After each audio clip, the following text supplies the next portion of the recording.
नमस्कार। Chanakya IAS academy के daily current affair session में आपका स्वागत है।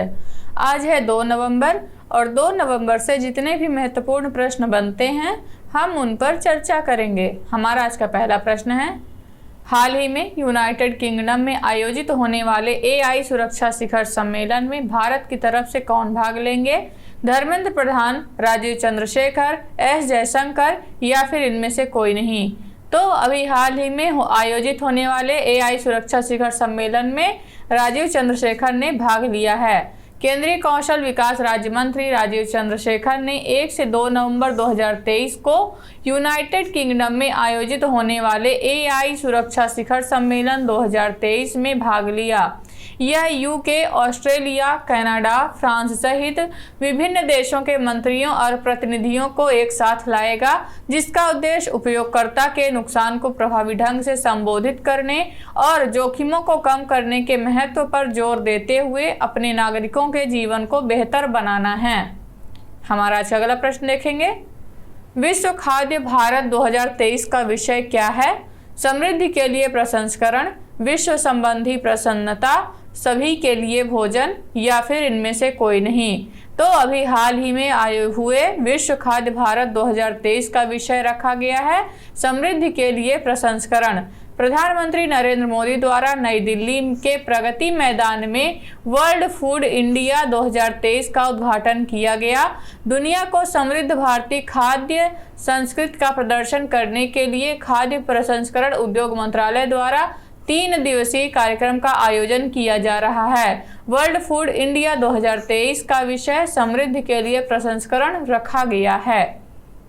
हमारा आज का अगला प्रश्न देखेंगे, कौन सा देश अंतर्राष्ट्रीय काउंटर रैंसमवेयर पहल के लिए सूचना साझाकरण मंच स्थापित कर रहा है? भारत, ब्राजील, लिथुआनिया या फिर इनमें से कोई नहीं? तो अभी हाल ही में हुए अंतर्राष्ट्रीय काउंटर रैंसमवेयर पहल के लिए लिथुआनिया सूचना मंच साझा कर रहा है।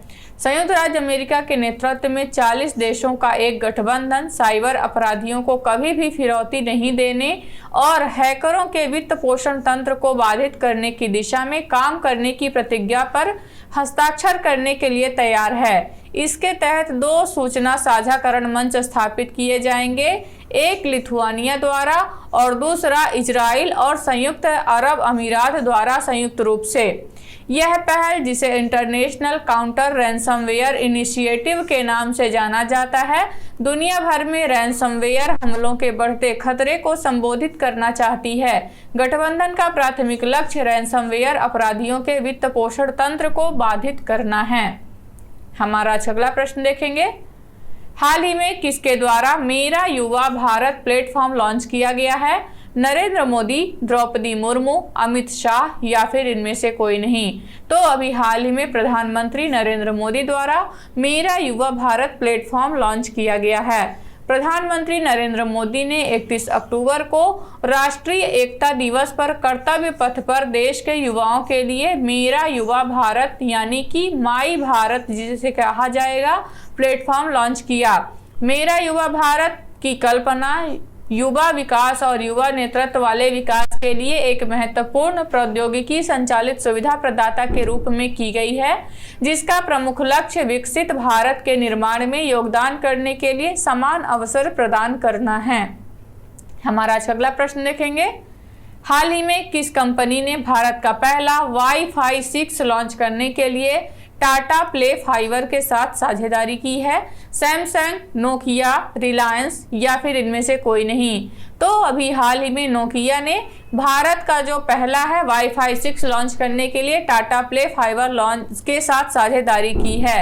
एक प्रमुख वैश्विक प्रौद्योगिकी प्रवर्तक नोकिया ने टाटा प्ले फाइबर के साथ अपने सहयोग के माध्यम से भारतीय ब्रॉडबैंड बाजार में महत्वपूर्ण प्रगति की है और देश के पहले वाईफाई 6 रेडी ब्रॉडबैंड नेटवर्क का अनावरण किया है। इस साझेदारी के तहत नोकिया टाटा प्ले फाइबर को फाइबर टू द होम और वाईफाई उपकरणों के एक व्यापक सूट के साथ प्रस्तुत करेगा, जिससे पूरे भारत में उनके ब्रॉडबैंड नेटवर्क के विस्तार की सुविधा मिलेगी। वाईफाई 6 को एकीकृत करके टाटा प्ले फाइबर का लक्ष्य ग्राहकों को एक विशिष्ट सेवा अनुभव और बेहतर इंडोर कनेक्टिविटी प्रदान करना है। हमारा आज का अगला प्रश्न देखेंगे। हाल ही में किसे दूसरा रोहिणी नैयर पुरस्कार प्राप्त हुआ है? आर.के. सिंगला, डॉक्टर गोविंद सहाय, दीनानाथ राजपूत या फिर इनमें से कोई नहीं। तो अभी हाल ही में दीनानाथ राजपूत को दूसरा रोहिणी नैयर पुरस्कार प्राप्त हुआ है। उनके उल्लेखनीय प्रयासों की एक महत्वपूर्ण स्वीकृति में इंजीनियर से सामाजिक कार्यकर्ता बने दीनानाथ राजपूत को ग्रामीण विकास में उनके उत्कृष्ट योगदान के लिए दूसरे रोहिणी नैयर पुरस्कार से सम्मानित किया गया है। यह प्रतिष्ठित पुरस्कार दिवंगत अर्थशास्त्री प्रशासक डॉक्टर रोहिणी नैयर की स्मृति में प्रदान किया गया था और इसमें एक ट्रॉफी, एक प्रशस्ति पत्र और 10 लाख रुपए का नगद पुरस्कार दिया गया था। बस्तर छत्तीसगढ़ में आदिवासी महिलाओं को सशक्त बनाने दीनानाथ राजपूत का सराहनीय कार्य छत्तीसगढ़ के बस्तर में आदिवासी महिलाओं को सशक्त बनाने पर केंद्रित है। यह क्षेत्र नक्सली गतिविधियों सहित अपनी चुनौतियों के लिए जाना जाता है। हमारा आज का अगला प्रश्न देखेंगे। एक राष्ट्र एक पंजीकरण मंच के तहत कब तक देश के प्रत्येक चिकित्सक को एक विशिष्ट पहचान संख्या आवंटित करने का लक्ष्य रखा गया है? 2024, 2026, 2030 या फिर इनमें से कोई नहीं। तो 2024 तक एक राष्ट्र एक पंजीकरण मंच के तहत प्रत्येक चिकित्सक को एक विशिष्ट पहचान संख्या आवंटित करने का लक्ष्य रखा गया है। राष्ट्रीय चिकित्सा आयोग ने 2024 के अंत तक देश के प्रत्येक चिकित्सक को एक विशिष्ट पहचान संख्या आवंटित करने के लिए एक मिशन शुरू किया है। इस प्रयास के केंद्र में राष्ट्रीय चिकित्सा रजिस्टर की स्थापना है, जो भारत में सभी अभ्यास करने वाले डॉक्टरों के लिए एक केंद्रीकृत भंडार के रूप में कार्य करेगा। इस कदम से स्वास्थ्य सेवा क्षेत्र को सुव्यवस्थित करने और पारदर्शिता बढ़ाने की उम्मीद है। नेशनल मेडिकल रजिस्टर के लिए ट्रायल रन अगले 6 महीनों के भीतर लॉन्च होने वाला है, जिसका पूरा कार्यान्वयन 2024 के अंत तक पूरा होने के लिए लक्ष्य निर्धारित है। हमारा आज अगला प्रश्न देखेंगे। हाल ही में बांग्लादेश में कितनी भारत सहायता प्राप्त विकास परियोजनाओं पर हस्ताक्षर किए गए हैं? 2, 3, 5 या फिर इनमें से कोई नहीं। तो अभी हाल ही में भारत और बांग्लादेश के बीच 3 सहायता प्राप्त विकास परियोजनाओं पर हस्ताक्षर किए गए हैं। प्रधानमंत्री नरेंद्र मोदी और बांग्लादेशी प्रधानमंत्री शेख हसीना ने संयुक्त रूप से वीडियो कॉन्फ्रेंसिंग के जरिए 3 भारतीय सहायता प्राप्त विकास परियोजनाओं का उद्घाटन किया। ये 3 परियोजनाएं हैं Akhaura Agartala cross border rail link, Khulna Mongla port rail line और Maitri super thermal power plant की यूनिट 3। श्री मोदी ने कहा कि बांग्लादेश के साथ भारत की साझेदारी उसकी पड़ोसी प्रथम नीति का एक प्रमुख पहलू है और सरकार इसे मजबूत करने के लिए प्रतिबद्ध है। हमारा अगला प्रश्न देखेंगे।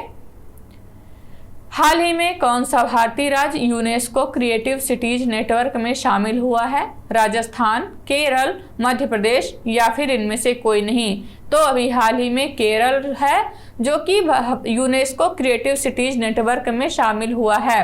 भारतीय राज्य केरल के सूरम्य परिदृश्य में बसे शहर कोझिकोड ने हाल ही में प्रतिष्ठित यूनेस्को क्रिएटिव सिटीज नेटवर्क में एक स्थान हासिल करके एक वैश्विक मील का पत्थर हासिल किया है। इस विशिष्ट सम्मान की घोषणा विश्व शहर दिवस पर मध्य प्रदेश के ग्वालियर के साथ की गई थी, जिसे संगीत के शहर के रूप में मान्यता दी गई थी। कोझिकोड का नया शीर्षक साहित्य का शहर एक महत्वपूर्ण सफलता का प्रतीक है, जिसने इस प्रतिष्ठित मान्यता को अर्जित करने वाले पहले भारतीय शहर के रूप में अपनी स्थिति मजबूत की है। हमारा आज अगला प्रश्न देखेंगे। भारत का राजकोषीय घाटा वर्ष की पहली छमाही फाइनेंशियल ईयर 23 का लक्ष्य कितना पहुंच गया है? 36.5%, 39.3%, 40.5% या फिर इनमें से कोई नहीं। तो राजकोषीय घाटा वित्त वर्ष फाइनेंस 2023 का लक्ष्य 39.3% पहुंच गया है। केंद्र सरकार का राजकोषीय घाटा वित्त वर्ष 23 की पहली छमाही में पूरे साल के लक्ष्य का 39.3% तक पहुंच गया, जो 2022 में दर्ज 37.3% से थोड़ा अधिक है। लेखा महानियंत्रक द्वारा जारी आंकड़ों के अनुसार राजकोषीय घाटा या व्यय और राजस्व के बीच का अंतर सितंबर के अंत में 7.02 लाख करोड़ था। तो ये थे आज के हमारे कुछ महत्वपूर्ण प्रश्न। आशा करते हैं चाणक्य IAS एकेडमी द्वारा चलाया जा रहा करंट अफेयर सेशन आपको पसंद आ रहा होगा। हमारे ऐसे और भी कंटेंट से जुड़ने के लिए चैनल को सब्सक्राइब करें और बेल आइकन दबाना ना भूलें। धन्यवाद।